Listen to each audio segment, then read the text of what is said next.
folks out there in TV land, or I guess on YouTube and Facebook, TikTok, and Instagram. This is Alex Van Brooklyn, Hank Soper, Victor Bravo, Real Estate Investments, coming to you live from our Joppa World Headquarters here in Maryland. World Headquarters. Gotta get a big sign. We do. World Headquarters, 100%. We want to come to you live tonight. We changed it up a little bit. We were doing our lives at 3 p.m. on Mondays. We decided to change it up, try to hit it in the evening time. So 6 p.m. I think I just had about a 30-second dinner. Nice. Got done with my dinner, got back out here, and we're going to jump on here tonight and see if we can talk to you guys about asking for help. Yeah. Right? And what that means.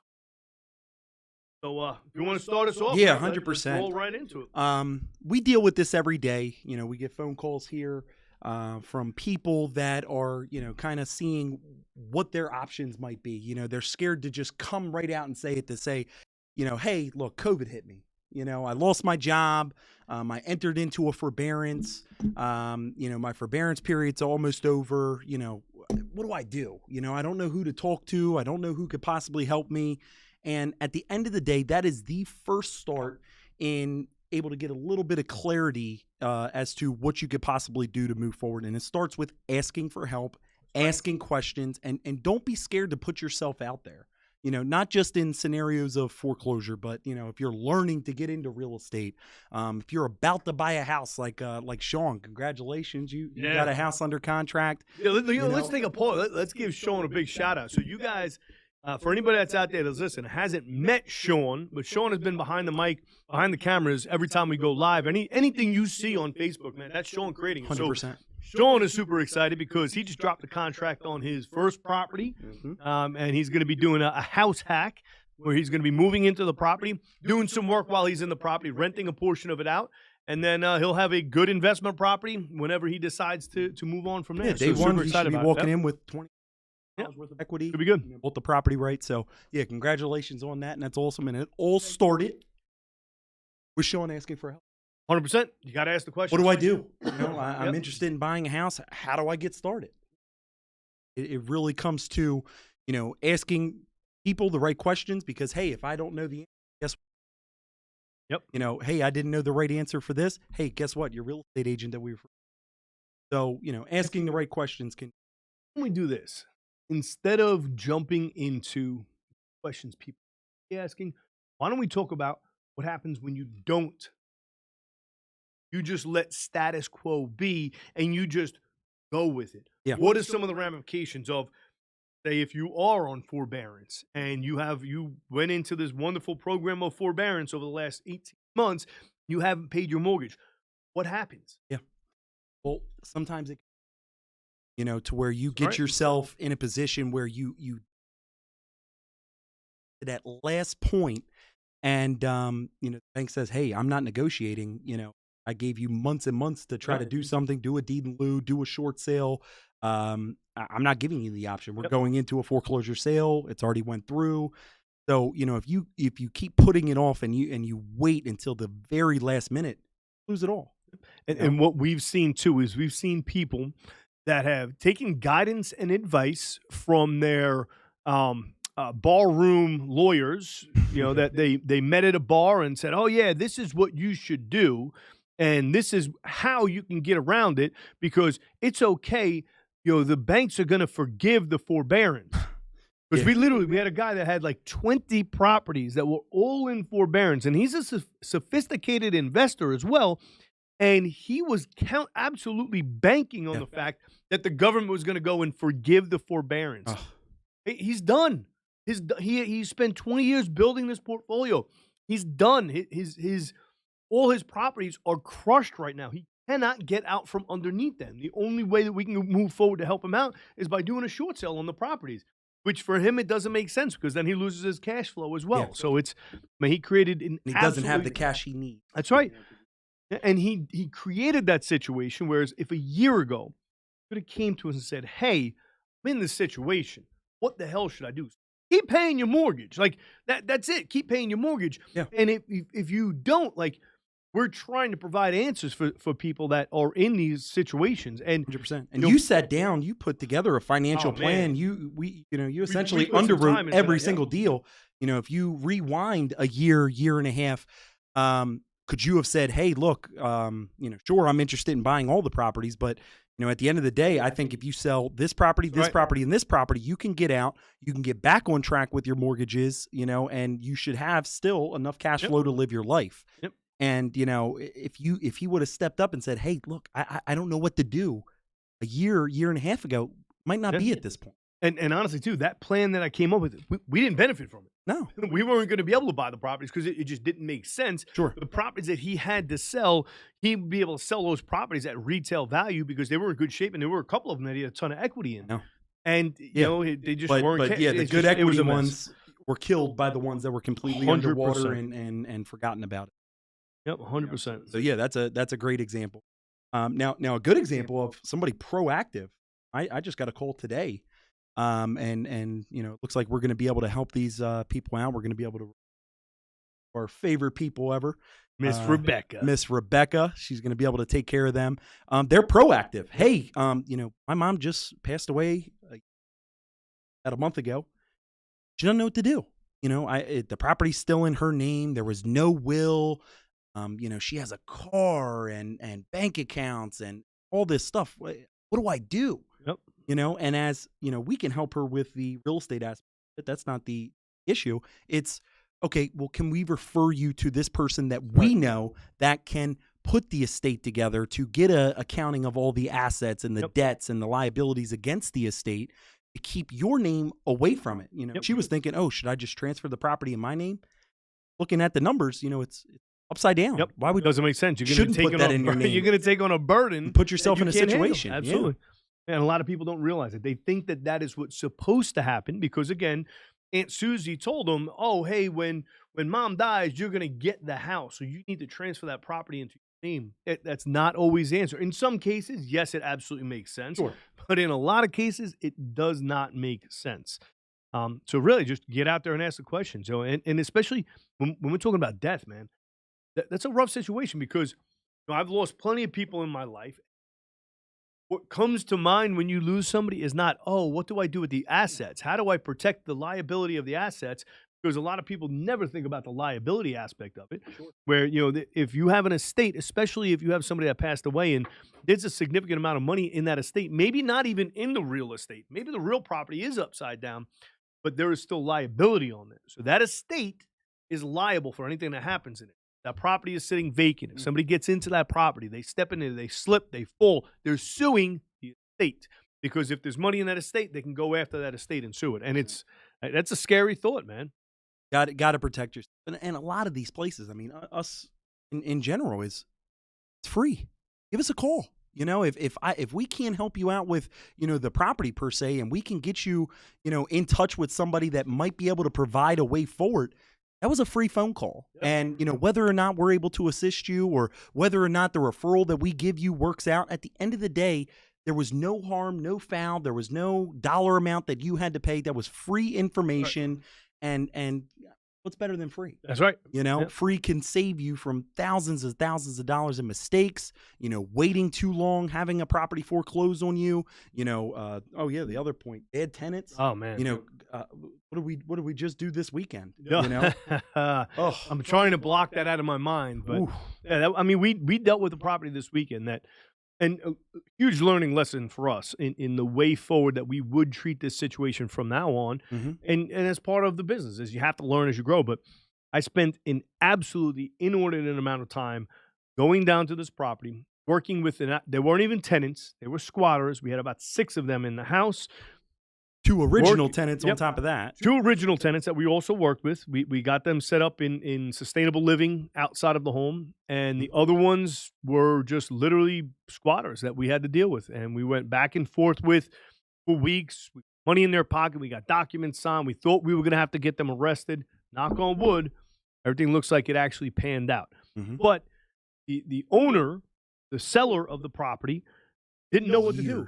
He was dealing with it for years. Dealing with it for years. And he just didn't know what to do. He had no idea how to handle it. And we literally had to go down there, board up the property, secure windows, cut plywood, put private property signs up. I mean, literally, just we went into the property and made sure that it was fully secured, so that we had documentation behind us that was all approved by our attorneys and got the approval from the police department, and it all started with a question. Yeah. Hey, Mike, I've got this property. I don't think, if I'm not mistaken, I'm pretty sure that's how the conversation went. Was I don't know what to do with this. I'm pretty sure I'm just going to lose it to foreclosure because there's people in there living there. Yeah, and I'm it's just going to go bankrupt. That's Was it. the Oh, that's a conversation. bankrupt. I'm Yep. just going to go bankrupt. Yep. Yeah, And it and- was only because of that property he was going to file for bankruptcy because, Yeah. once again, he didn't know. He didn't know what to He do. didn't with know. it. He's like, oh, okay, I'm going to have a foreclosure against me. Then they're going to come after me for the $300,000 that I owed them. I have to file for bankruptcy. And, luckily, the foreclosure didn't have to happen. The bankruptcy didn't have to happen. And he's able to move on. But, if this could have happened 2, 3, 4 years in advance when maybe the property wasn't so far upside down, he started having these problems when these people moved in.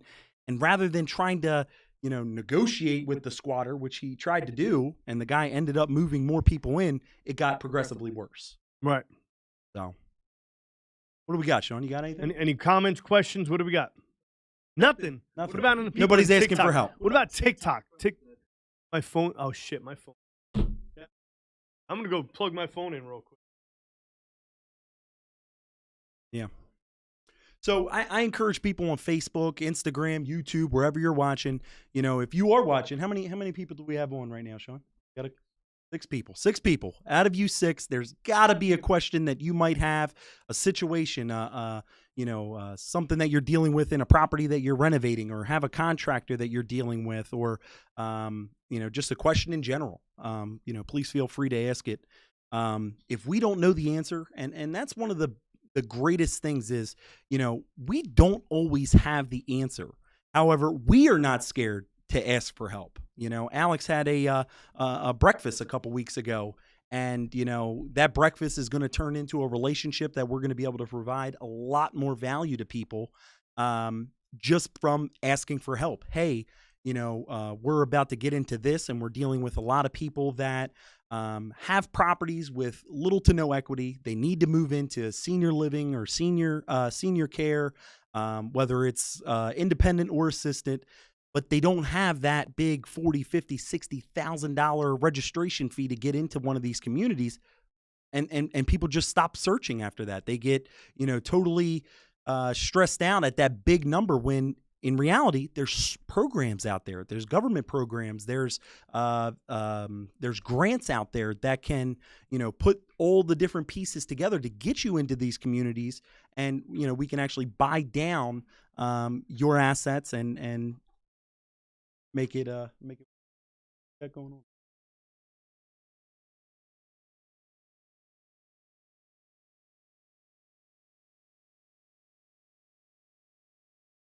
Got it. Is there an outlet right there? We're trying to plug in a phone right now. So Alex is about to ask the $1 million question. He's about to ask for help himself. Gotta.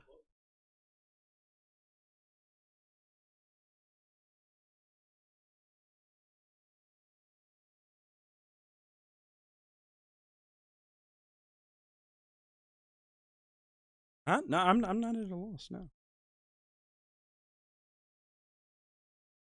I'm lonely, man. I'm lonely.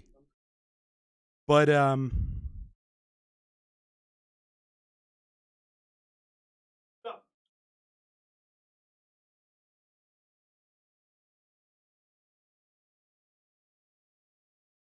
ooh, that sounds relatively familiar. Oh yeah.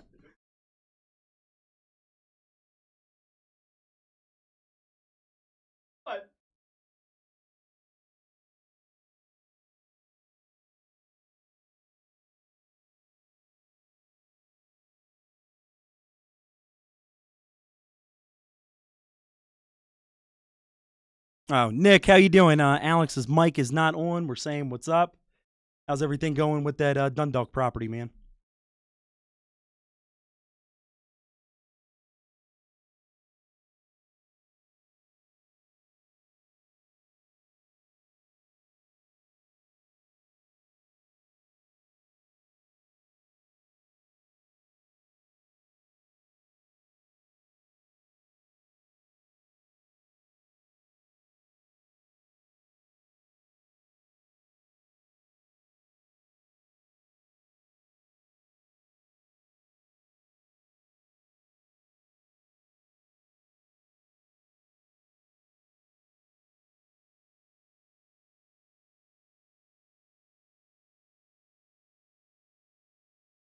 But speaking of help, we're going to have to get a full team in here to figure this out. We cannot figure out how to charge a cell phone. Sorry about that. So, Sean, we got these stats up in here, huh? So, foreclosures. In 2020, the share of housing units with foreclosures filing was 1.16% of homeowners nationwide. Almost 10% of those homeowners said that it was likely that they could face foreclosure. Absolutely. Which is much higher than the actual foreclosure percentage. And most people were too scared to ask.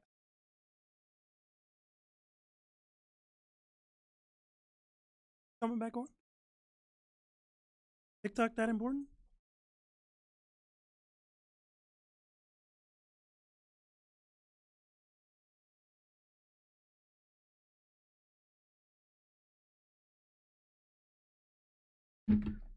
I'm back.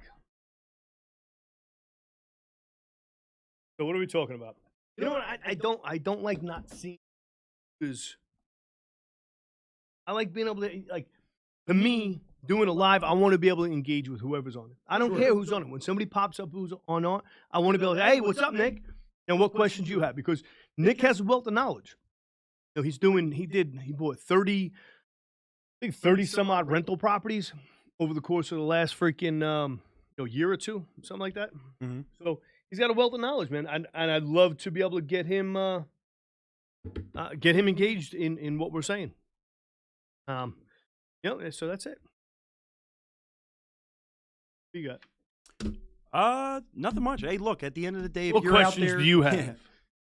We're gonna do this.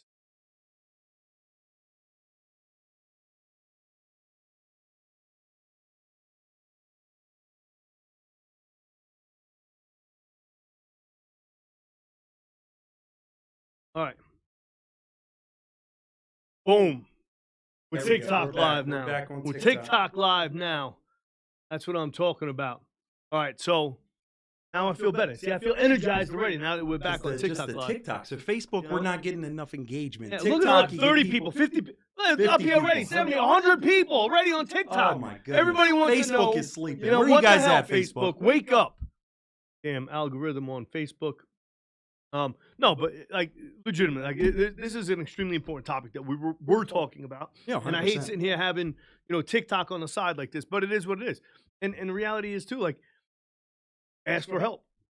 That applies to us. Like, we're asking for help when we come out here and we say, okay, when is a good time to engage with people? Yeah. On TikTok, on Facebook and Instagram. When is a good time that you guys want to hear what we have going on? Is 6 o'clock at night a good time? Is not a good time? Yeah, first thing in the I don't know. morning. What Yeah. works better for I mean, people? when I get on here, I'm on here at 4:30, well, probably about 5:30 in the morning. I have a ton of people on here engaging, asking questions, and the whole 9 yards. So what questions do you have about asking for help? All right, we're talking about single-family residential real estate investing, specifically here in the state of Maryland, how to go out, find properties, how to work with sellers, because at the end of the day, the sellers that are out there right now, if you're a seller and you have a property that you need to get rid of for whatever the reason is that you have to get rid of that property, you have to ask for help. You have to start somewhere, because unfortunately, we can't go out and find every property that's out there. Sure. You have to be able to take that initiative and say, hey, we need to do something with our property. I'm not sure what the best thing is to do. Where do I go to find that? How do I find that information? If you have, right now in this market, if you have a bad tenant in your property, if you are a landlord, even if you have one property and you don't know what the hell to do with it, because, well, how do you sell a property with a bad tenant? Right. Yeah, they're not letting any access for any showings or anything. What do you do in that situation? What questions do you guys have? If you have a bad tenant, so directly to you, if you had a bad tenant living in your house, you need to sell the property, what do you do? That's what a lot of people have come to us and asked us. How do we get rid of that property? We come in, we assess the situation, and every situation is going to be a little bit different. Every single situation. We can step in, we can make a cash offer, we can keep the tenant, we can get the tenant out. We can do whatever needs to be done for that particular property. Because there's really no rules to what we can possibly do. Property in Edgewood, for example. Well, no, hold on. Listen. There are definitely rules to what we can do, but there's definvery rules to what we can do. We could get, well, okay. In other words, we get creative. That's right. How about that? That's right. Yep. We have a very, very good contract with the property in Edgewood. Yep. So with the property in Edgewood, there's a tenant there, and just below market rent now. You're Yep. paying about 1,100, and we're going to assess the situation. If the numbers work to keep the tenant in there, great. If not, hey, we have Plan B written into the contract that we're going to be able to essentially work with them, relocate them into a property that is affordable for them. The seller still sells the property. The numbers don't change whatsoever. So, sometimes it's best to get creative, have multiple options, because there isn't just one way to do things. What's up, guys? So that's not the gunny. I'm the gunny, just in case you didn't know. And we're talking about real estate. Yeah, and Mike just made a great point about the property in Edgewood that we're going to be taking down here real soon. Is we are going to get creative. We're going to head down there this week. My wife and I are going to head out. We're going to go to the property, meet with the tenant, see what they want to do. Like literally work with them. They're decent people. We met them already. I'm excited to work with them. And if they're willing to increase their rent and they have the ability to let us into the house and get the rehab done that needs to be done, it's not a big rehab. It's light work inside the house. We're going to get creative with it. 100%. We're going to do whatever we can. And and that guy asked for help. That guy asked for help. 100%. It took a little bit longer. The negotiations were a little long because I don't think we were essentially, he was, well, can they stay or do they have to go? And, oh no, if they have to go, I'm going to have to deal with that. We're able to lay it out and really map. I think it was a good 45 to 55-minute phone call, mapping out each scenario, what's going to possibly happen. And once again, we do not have, but we have a plethora of experience, with however many properties been able to take down this year and help sell it, get out of. So. And it's always something new. It's always something. There's not one thing. I mean, God, what was I saying to you earlier? I was like, it's just not one of them. And we're dealing with one today that we're kind of looking at each other going, is this real? Is this something real that we're dealing with right now? Or is this something out of The Sopranos that we're dealing with right now? Like what is really going on? And we're going to figure it out at the end of the day. Oh, I'm sorry you feel that way. So somebody posted on here, crooks. I'm dead serious. I am very, very interested to know why you believe that. The Taro would know, the Bella would know, a bunch of the other ones, yes. 2,000 stocks in phase. We don't do much stocks here. So we don't really get into the market much. Stock is in an address. It's we don't really get into stocks per se. We don't look at individual stocks. There's some great companies out there. You can make a ton of money. You can make money at anything. You could build wealth at just about anything that you focus on. Why? Mostly because there are problems that need to be able to be solved. So if you can provide a solution to somebody for their problem, you can make money at it. You provide some value to somebody, you get money, monetary a reward in exchange. The same thing as the stock market. If you look at any of the companies that are doing well in the stock market, right? They're not just out there. Yeah, people are like, oh, they're big multi-billion-dollar companies. They're robbing people. They're providing value. You might not agree with the value, but they're providing value to somebody. What sounds shady? I'm very interested to know what you think sounds shady. Hoarding houses that people actually need. So I love that, right? So I love when people say that you're hoarding houses. So listen, what is the difference between me and you? What is standing between you and buying properties? That is a serious question for you. Sure. Now, 10 years ago, if you would to that point, hoarding properties in what regard? Hoarding properties, I mean, do we need the P&L that has been sitting vacant in an eyesore for the last 7 years? That's hoarding property? Absolutely no. You would rather have a distressed, dilapidated property that homeless people can break into, drug addicts, animals, all kinds of different things to cause an actual danger to the community. Rather than doing a full renovation, making and increasing the property values in and around that community, getting a family into the property that's going to take care of it, that's going to have their kids enroll in that school to better the community. So I think that's ridiculous. Honestly, man, for somebody that says it because you're not in it to help people, you're in it to make as much money as you can to rip people off. Are there people out there with that mentality? He probably has a landlord that you're dealing with. You have a landlord that's not treating you right. And that's right. You might have a landlord that's a scumbag. That's the reality of it. And that is the absolute truth, right? But here is the other part of that reality, okay? You can make money and help people.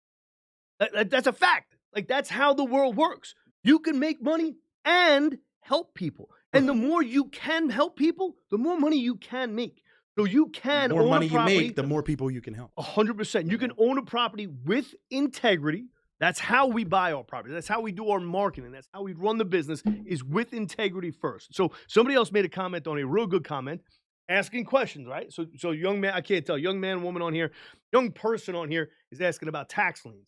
Okay. So tax liens are an incredibly lucrative way to get into real estate investing. However, you want to help people. So I do actually. One of my tenants right now is becoming a first-time home buyer by buying one of my rental properties, and we love him for it because we've had him living there for the last 3 years. He's taking care of the property. We are now working with him. We're going to hold the note on the property, and he's going to buy the property from us. It is a true win-win-win solution. So you guys are donating to charities with the money you make? Huh. It's funny you say that. Yes, we actually just sponsored this past weekend. We flew in a couple of combat veterans out here to Maryland. We took them to batting practice at Ironburn Stadium, private batting practice at Ironburn Stadium, and then we also took them on a fishing trip. 3 weeks ago, a month ago, whatever it was, we sponsored a golf tournament for Reunite the Fight. So absolutely, we do support a bunch of the charities out here. Matter of fact, Edgewood is having a community get-together. So I asked Everson, he's putting it there. They don't need any donations or anything else. They just need volunteers. So I'll be out there on Saturday helping them. And sometimes so, that's the best way to give back is, hey, it doesn't happen. It's just having your presence in the community. That, hey, it's not just my here. I'm here. I about you and 100% as well. That's valuable in and of itself. So somebody else made another comment. Another landlord pretending to be human. I see comments like I don't get upset about those comments at all. And you know why I don't get upset about those comments? Because there are landlords that are straight scumbags. I know. Like there's no two ways about it. When in reality, that guy on your phone right now, all you have to do is go into Google, type in what you want, ask for help. Yep. Hey, you don't have to make that comment, oh, this guy's a sleazeball. If you want to buy a property, you don't want to be a tenant. You want to learn how to buy a property. So many, depending on what state you're in. There's grant programs. There's first-time home buyers program, depending on what job you work at. I mean, I know down in Baltimore, if you work at Johns Hopkins, you get a $10,000 grant to buy that. 100% work where you live. Ask questions. You don't have to sit behind your phone and put out sly comments. No. At the end of the day, if you asked help, you can accomplish the goals that you might. And you are right. There are too many trolls, but you can always learn something from the people who are trolling. I'm a firm believer that you'll never hear me arguing with anybody on here. I'm not going to defend myself, but I will make points where there are some very valid points that people make, specifically when you're dealing with landlords. There are some scummy landlords out there. There's no two ways about it. We deal with them on a regular basis. And the fact is, our goal is to change that narrative. Why does somebody owning a property and renting a property out have to be a scumbag? They don't, period. We're not. We have, amazing relationships with all of our tenants. We're going to continue to build those relationships. So going back, tax lien, right? Okay. So a person on here asked about tax liens and how can you make money with tax liens? So we are actually investing in tax liens in 2 states, here in Maryland and then also down in Arizona. How it's working in Arizona, I tell you the God's honest truth, I don't know. We are genuinely passively investing in the tax liens in Arizona. We send them money. They buy the tax liens out there. How the process works and the procedure behind it, I don't know. Here in Maryland, I do know how things work. And it depends on what county you're in. And it's an intricate business, but you provide a service to the community because these are properties that are going to wind up going back to the city or to the county if nobody buys them. Yeah. So and guess what? If you are, related to a family, hey, the property might be, owed free and clear, but, somebody passed away. The kids didn't want to deal with the property whatsoever. They might be in different states and they forgot about the property. And then those, tax liens every single year start going up. They get bought up and you got the attorney fees and all that kind of stuff. When at the end of the day, hey, you don't want to deal with the property, great. But there's people out there that are willing to deal with the property and that are willing to assist you and your family in getting rid of that burden. Just being able to take a breath of fresh air, knowing that, your family's heirloom is not essentially going in vain, just because you can't be involved in it and you can't make the improvements to the property yourself, knowing that the property is getting renovated, a new family is going to be in there, whether it's going to be a rental property or a resale for a new family, just knowing that property is going to continue to grow instead of dilapidate over time. You have a lot stronger sense of pride in that. So someone said housing is a human right. What do you think about that, Mike? Do you think housing is a human right? So, Like what? here's my comment to that. Here in the United States of America, housing has become a human right. But housing is not a human right. There are plenty of places in this world where people do not have the luxuries that we have. And that luxury of being able to go into your bathroom, use the bathroom, and have running water and have a roof over your head, that is not a luxury that everybody in this world has. Okay? Yeah. And you know what? To that point as well, I just saw a message pop up on here, but I didn't see it. yeah. Well, to that point as well is when you talk about voucher programs and assistant programs, Social Security and stuff like that. Genuinely, those programs are built for the right reasons. There's people out there that genuinely need to get approved into these programs. That message didn't come through here.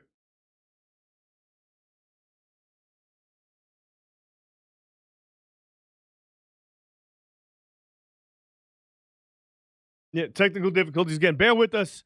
Stand by. Freedom isn't a unit right. It's something you must fight for if you want it. I agree with that. But not everybody has to fight for their freedom, because there are people that are willing to step up and fight for other people's freedoms as well. So I do agree that housing should be can you take a look at this, see if you can get that back up on there? Because you sent us a comment and I don't know what it was. All right.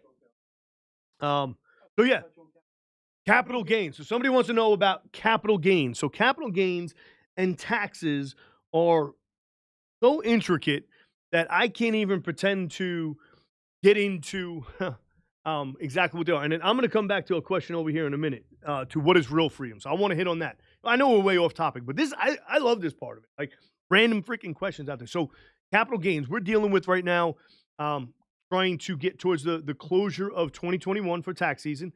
And we're looking at what we have in capital gains on some of the sales between last year and this year and the whole 9 yards.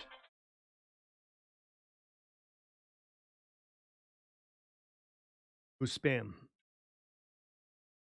Extended warranty. Somebody's trying to sell me an extended warranty. So somebody said, was it 1031? So it falls along the lines of capital gains. All right, so let's do a real quick overview of capital gains. So capital gains is a way that you're going to get taxed when you have an asset that you sell or that you've held for over 12 months. So you're talking about long-term capital gains. Long-term capital gains right now, and please don't anybody, you don't know what you're talking about. I want to say 21%. Could be off base. I'm not an accountant, right? So when you sell an asset, you're going to get taxed at that rate, which is much better than the earned income rate of right now 36%, 25%, whatever it is. It's ridiculous, right? So what a 1031 exchange is when you take an asset, you sell it, and you take those capital gains and you roll them immediately into the purchase of another asset. And what it does is it defers those capital gains so you continue to use that asset. You can pull money out of it. There's a lot of different strategies. A 1031 just by itself doesn't really help because you have to have other strategies. So the other strategy to shelter capital gains is opening an opportunity zone fund or investing in an opportunity zone fund, which we have here in Maryland. Yeah. We create an opportunity zone fund. We have properties that we bought in Edgewood as well as Havre de Grace, and it's the same concept. We sold a property at the end of 2020. Before the closure of the year, we rolled all of those capital gains into the opportunity zone fund, and we paid a total of $436 in taxes in 2020, which was freaking amazing because of that. What's up from Iceland? Iceland is beautiful. Yeah, and not to mention about that, Yep. We're able to do capital gains. It sound or look like a scary number, but at the end of the day, hey, IRS, this is how much we're making. At the end of the day, that more lendable when you actually. A lot of people, once again, they don't ask for help, and I did this for years, and I didn't essentially think like, oh, God, too much, then I'm going to be taxed too much, and over this amount, I'm actually going to be making. But at the end of the day, there's so many different strategies and different ways that you can, I want to say, get around the capital gain. It's not that crazy once you ask for help and get a professional CPA, investment advisor. I'm sorry, what was the key to that? Asking for help, because that was kind of the tone of this, because there's so much information out there, especially nowadays. You can get on the internet, you can get lost, you can go down a rabbit hole of on what is out there and the information that's out there. Ask for help. Find a professional that knows what they're doing. So to adjust a comment from Serbia, no, we're not going to get into politics. Appreciate the offer though. South Africa, what's up, man? Never been to South Africa. I've been to East Africa up in the little panhandle there. Did a little Djiboutian exercises up there. Do we invest together? So we do not actually have right now any properties that we own together that will be coming before the end of 2022. We will be buying properties together. That is a 100% definite. So yeah, so that's just not a great example of it. Yeah. Hey, say you and a friend, I don't know how old you guys are, but say you're interested in getting in real estate or, in Sean's case, ask for help and say, hey guys, rather than spending, $10,000 on this brand new motorcycle and we're all about to start a motorcycle gang or whatever you guys do, can you each pull $10K together? I mean, I think that's a reasonable expectation. I do too. Have about $5,000 or $10,000. Pull that money together and invest together. You guys can actually do it, and they have to be because they don't ask the right question. So that's a perfect feeder into somebody had asked what the ideal freedom is, or the definition of real freedom. Real freedom to me, the freedom of thought. The freedom of thought will allow you to do more in this world than anything else. Because if you are constrained by your own limitations in your own mind and what society puts in front of you, and you have grown up by people saying, oh, you can't do this. You can't buy properties. You can't become a millionaire. You can't go out there and buy rental properties. You're going to allow them to control your brain, control your mind. Mm-hmm. And the fact is, like, at the end of the day, you have to have that freedom of thought. So true freedom to me is the freedom of thought, because regardless of what happens around me, it doesn't matter. If I'm free up here, I'll be free up here. You could lock me up, throw me in a 3x5 cell for the rest of my life. If I'm free up here, I'm free up here. You could put me into the pits of hell, but if I maintain the freedom in my own mind, I am free. And that's a great answer, because I was going to say, well, my wife goes on vacation. But I'm just kidding, Jade, if you're watching. I'm just kidding. Can you get a mortgage on a house that you own outright and buy more? Absolutely. Yes. So if you own a property outright, depending on what the value of that property is, depending if you can get an appraisal, you can go out there, you can get a refinance that property, because at that point it's not a purchase. You're not going to be a purchase money deed of trust. It's going to be a refinance. And when you refinance that property, you should be able to pull cash out of that property. Or if you're not looking to buy another property, you just need money to pull out of it, you could do a HELOC, home equity line of credit, in that property. There's every day. People say, yes, $100,000 worth of equity, yes. and maybe their strategy is to have no debt. And hey, guess what? If that's what works for you, fantastic. Think about it. If I could tap into it, get a loan for 75% LTV, get that money here. So let's just use $100,000 as an example. Quick math and easy for me. And pull out 70 grand, use the bank's money at 3.5 to 4.5% interest, and then use that 75K to make 10, 12, 15, 20% on your money. It's a no-brainer.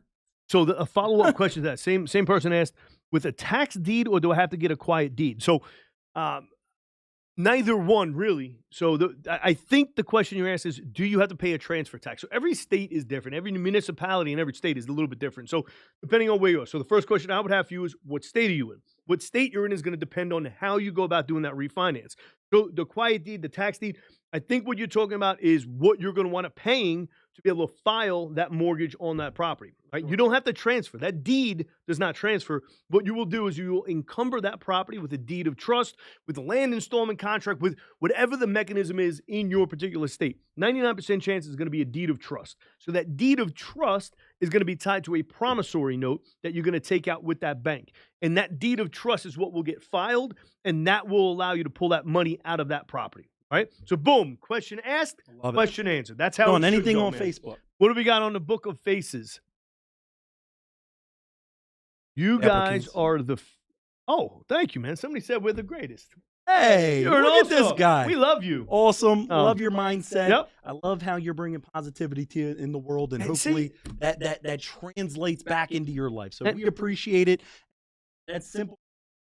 But we might take that and translate that to somebody else. Right. And down the line, And then followed right up Fantastic. by "Happy Birthday, Gran." I think that's addressed to you, man, because I I'm not am? old. It must be talking to you, calling you old. Well, I did I just don't turn know. 27, so, Yeah. I got some gray hairs coming in You know what I here, and found? I saw a picture when we were out on a boat the other day. I got 2 lines right here that I thought were only there in the morning when I woke up, and I'm like, "Damn, man, are those wrinkles?" we might have to So, go to Life Med. yeah, That is a we go to Maryland company, Life and get a Med. little bit of, Botox. Huh? Life Med. We're plugging Life. Look at it. We're not even like all-star. We're plugging Life Med in Maryland Life Med. and go get some Yeah, we bo I get don't some IV Botox? drips. Yeah, I don't know about Take that. care of them wrinkles. Jade's got me on it. I'm on the No. new CeraVe skincare serum. My skin's never been better because I asked What's up for from help. Russia? I said, you know what? I got fine lines and wrinkles. What do I do? Jade said, get CeraVe. There you go. You know? How is life for you out in Russia? So we got some people on here from Russia. That's pretty cool. Russia, I've heard, was a beautiful, beautiful country. I'm sure it has its issues just like we do here in America. So, all right. So Well, what bring else it we got? back about TikTok. Maryland real estate. People that are dealing with foreclosures, people that are dealing with bad inherited properties that have repairs, and you just don't know what to do. Alex, what are you going to do if you're in any of those situations? I think that I would probably find somebody to ask a question about. And That's it. don't just ask one. Yeah. There's multiple resources out there. If there's a property management company, bad tenants, okay, and you need to kind of get control of your property and get things moving in the right direction. Don't just call one company. Call 1, 2, 3, 4, and get the consensus. Okay, everybody's pretty much saying, we'll offer the squatter cash for keys and get them in. Okay, cool. That's what the consensus Yep. says. Because the sad reality of this world, there are bad actors in every single industry, and you don't want to, you don't want to go around not trusting people. However, it's good to hear it from multiple different sources, because we have people call us back plenty of times where I make an offer on something, they're, oh no, that's low, and I get a call back a month and a half later, hey, well, that offer that came in $20,000 more than yours, weren't able to do it, didn't understand. Backed out. Yeah, they didn't understand what you had to do, and that you had to relocate a tenant, and I had to move myself across the state, and I needed relocation assistance. And yeah. So we got 2 good questions coming in. All Love right. it. So the first good question, I'm going to address both of them. So I've got a house about $400K in equity in my home. I owe about $170. I need $50K in repairs. Best ideas. So, all right. So here is what we will say. This is a perfect situation because this is genuinely a situation on a regular basis. So it's if you have a house and it's valued at $400K and you need $50K in repairs, number one, it's not valued at $400K. If it's valued at $400K after the $50K in repairs, $400,000 in equity. $400,000 in equity. So that means that puts the property value at $570,000. That's what he's saying based on what he has here. Okay. So if the value of the property is $570 after that $50K in repairs, the value right now is not $570. Period. It's simply not, because unless you could sell it as is without making those repairs. If the value of the property is $570 without making the repairs and you could sell it right now at $570, then the value is at $570. Yeah. If you need to make those $50K in repairs, then that decreases the value significantly. But for his question, there's a lot of other questions that need to be Oh, answered. absolutely. First is what do you want to do? Yep. That's sometimes, okay, great. You have all that money stockpiled, great. Maybe get a HELOC and lend money out to people, or use a HELOC and go buy a vacation home or something. Who knows? But you need to know exactly, what your plan is, because at the end of the day, everybody's going to say sell, cash in on the money. But what works best for you? If that property is the best. So he or she, I can't tell, man. I can't even see your name. Joel. So Oh gosh, you made it. You made I saw the Z word. You saw the Z word, saw right? the You Z saw the word. Z word in there. So critical error. You're going off of Zillow's Zestimate at $600,000. That is not a realistic number. Is it spot on? Sometimes, absolutely. Or within 50, 60K, Yeah, sure. but you cannot take that to the bank. So many other factors. You Hey, really cannot take that to the this bank. property could be worth almost. Absolutely. Who It might be knows? low. Your property might be valued at $750. You cannot rely on Zillow. So please don't Here's the rely chance. on Zillow. So what's Ask wrong for with help. Zillow? What So is- Zillow is a business, like right now they're going through their own pains because their gosh. acquisition model kind of collapsed in on itself a little bit because they bought way too many properties, way too high, and they're sitting on a They huge put the amount of sales inventory. team back on a leash. Yeah. Like, hey, you guys did your job. Stop Back buying, off. stop Back buying. off. Yeah, it's Oh, crazy man. right now. What do we got? Beautiful. Only Who said that? That's it. Yep. Only 55% of Zestimates are within 5% of the sales price. All right. So Wow. that is a reality. I mean, we've tested this out. It is true. Zestimates are not the actual value of the property. Where you're going to get the value of the property from is on comps. Those are actual sold comparables in that specific neighborhood for the same size, type of property. So you have to be comparing apples to apples. Just because your neighbor's house sold for 650 does not mean your house is valued at 650. But let's play devil's advocate. Let's say your house is valued at $600,000 in that Zestimate. That Zestimate is putting that value based on a fully rehab property. If you think your property needs $50,000 in work, the questions we would ask is, what work? What needs to be done? Yeah. Does it need a full new septic system, a full new HVAC system, or all the Is that mechanical your shop? opinion? Is that a contractor's opinion? That's right. Whose opinion is that? You know, so at that point, you're sitting in a good position. So what we could do is we could come in, we can make you an offer on the property. And here's the reality of it. The way we would structure that offer is because we do need to make money when we're doing a retail rehab, right? We would come in there, we would sit down with you, and we would walk through the numbers. And we would give you all of the different options. 5, 6, 7. That's right. And we would come up with what is the best option for you. Because if you don't have the resources and you don't have the time, talent, or tender to do that rehab yourself, and you have no desire to do that rehab, then you sell it as is. You sell it as is to an investor. You're going to make less money, but you're also not going to have to deal with the rehab. Guess what? What else? You don't like the cash offer? Just buying it outright? Okay, what else can you do? Do owner financing? Yep. Can you hold the note on it while we get in there and do the property? Can we equity partnership in the deal? Yep. Set you up with a property management company, do the rehab for you, get a tenant in place for you, and there's so many different options, but it all comes down to what do you and your family. That's the question that you. Then after that, once again, don't rely off of Zillow. Ask a local market professional in your area, what is my house worth today? Yep. And then guess what? Call another person. Yep. Get another opinion, because at the end of the day, just don't go off of one person's response. So sincerely, what I would be willing to do, I don't know I have no idea what area you're in here, right? Let me just go back real quick. So, Joel, so if you want to, shoot me a message on here. And sincerely, we'll reach out to you tomorrow. We'll walk you through the process, man. As a matter of fact, we'll do a live on it. We'll walk you through that process from soup to nuts of how we would evaluate the price. It'll make it a little bit difficult because if you're not here in the area, we might not have access to the MLS, and that is the true data that you want to use. Mm-hmm. If you're here in Maryland, Virginia, Pennsylvania, we'll walk you through the whole process, and we'll shoot you straight and tell you, hey, these are the options. Well, that you could we have. send a response and say, hey, if I was in this situation, I would do X, Y, and I would call this person, this person, this person, and then weigh out my options for them. So shoot me a message, man. Freaking follow me on here. Shoot me a message, and I will reach back out to you, and we'll go from there. So one other good question here. Is it better to rent or flip since the market is high? Yes. Right? So, that's it. Yeah, yes. Because there is no specific answer. It depends on your situation. And that is 100% the God's honest truth. So for me right now, yes, the market is high. Still acquiring rental properties right now. I'm acquiring rental properties because I'm buying rental properties that I'm buying undervalued because they need work. There's issues with them. I'm still getting good prices on them right now. And we are building that portfolio up. So it all depends on what your goals are. Right? And I tell people this all the time. People look at me like I'm crazy. People think that you're going to get rich from owning a rental property. You will not. You own one rental property or two rental properties. That is the absolute riskiest way to own rental properties, period. If one person goes vacant, you lose one tenant, you have 100% vacancy. You lose all of your cash flow. Right? So think especially about when it. COVID hit. Oh, my. Right?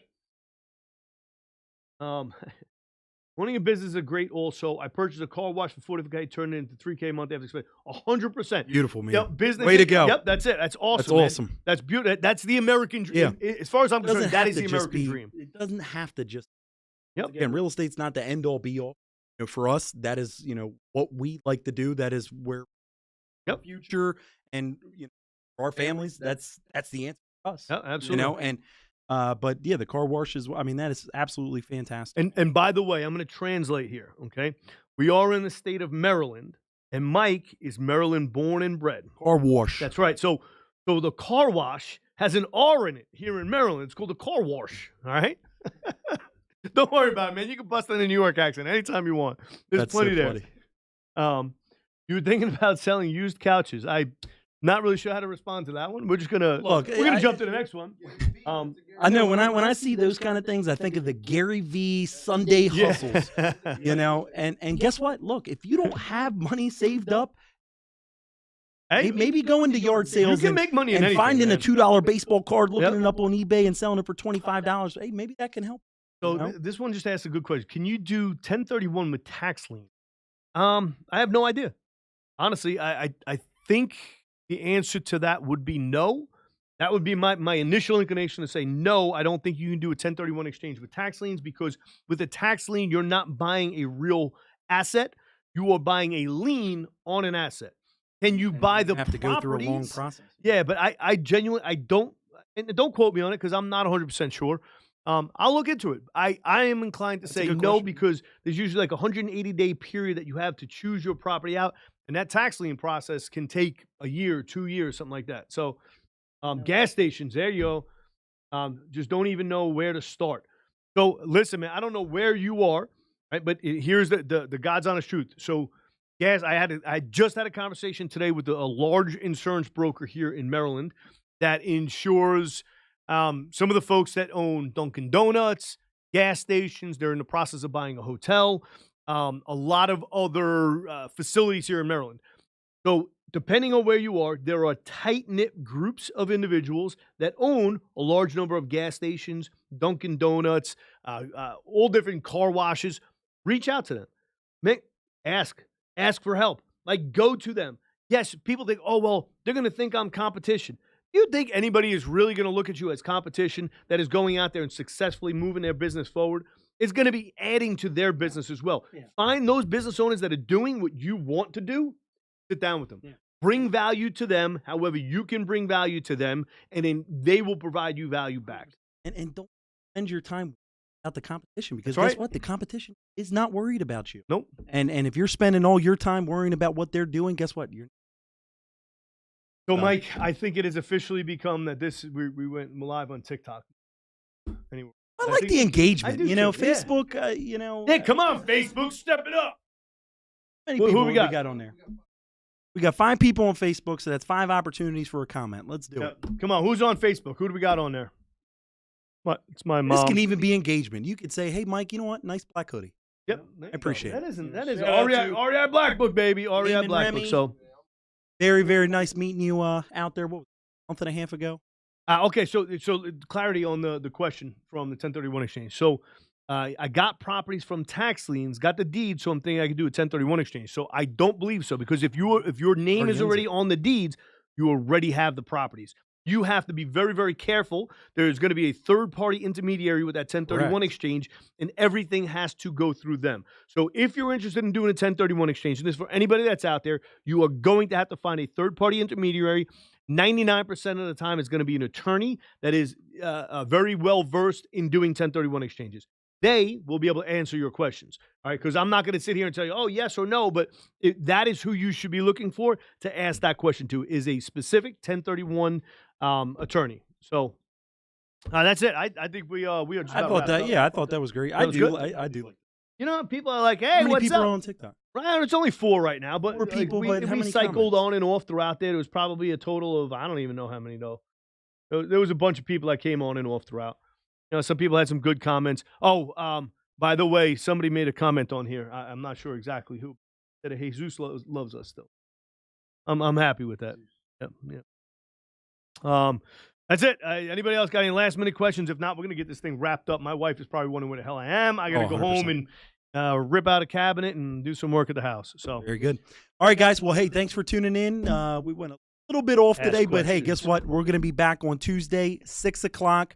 Straight to the point with the new topic here. What do we got? Go. What do you got?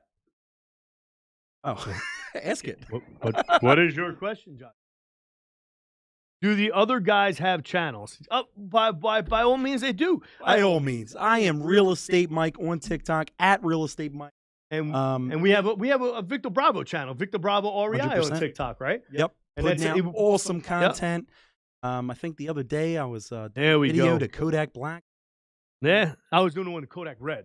Kodak Red? Yeah, Kodak Red. Oh, really? I'm an island boy. Oh, yeah, Island boys. Boy. There we go. So yeah, we have fun. We put out value content, questions about construction, real estate, property management, rental properties, buy and sell, retail rehabs, all different types of stuff. But at the same time, we put out some, Yeah, absolutely, absolutely. you know. So to answer your question, Josh, I appreciate the question. So our primary focus is not the stock market, right? So there are an absolute plethora of information out there relating to the stock market in how to invest, what you should invest in, and everything else. So just like any other investment that's out there, there is risk involved. And for me to answer, should you invest in the stock market, is an impossible question for me to answer. Might be the right answer for you. The answer might be hell yes, jump in full force, invest in the stock market, or it might be no, you might want to wait. Yeah. You have to look at your own individual situation and what your goals are in investing, right? And talk to your family, Yep. talk to your accountant, talk to your attorney, find out what. Yep. For us, Yep. I love working every day and going to distressed properties and jumping over junk and dealing with contractors. I'm fine with that. That's how I work. But hey, if you want a safe bet and you want to dump, $50,000 into the S&P, grows up, hey, God bless you. And there's evidence for all of it to show you can make money in anything. That's it. Gumball machine. Yeah. All right, we are getting out of here, folks. TikTok, been a pleasure as always. Awesome. Make enough money to take care of my parents someday when they get old. But that is a beautiful, beautiful goal. So my recommendation to you is, I have no idea how old you are. I'm looking at your picture. I can't see who I'm talking to. Invest in real estate, man. Invest in real estate now, and in 20 years from now, you're going to be sitting on millions of dollars in assets. And I mean that sincerely, millions of dollars in assets. If you buy 10 properties now and you're 20, oh my God, dude, 20 years old. So if you start buying properties now, 19. There you go. Do it. My first renovation project, I was 19 years Absolutely. old. And what I did to do now, local market.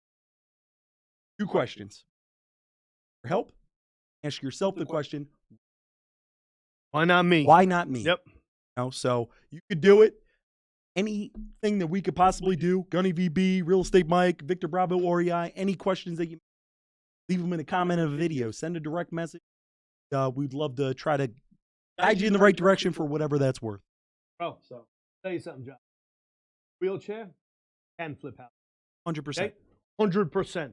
I can 100% vouch for that and say that just because you're in a wheelchair, if you allow that disability to constrain you in life, if you allow that disability to hold you back in life, it will. If you use that disability as a fucking superpower for you to get out there, I guarantee you, you can use that disability for you to push yourself forward and do even more powerful things than everybody in your market. Because you know why? Because you'll be that guy in your market who's floating around in your damn wheelchair, absolutely knocking freaking rehabs out of the park.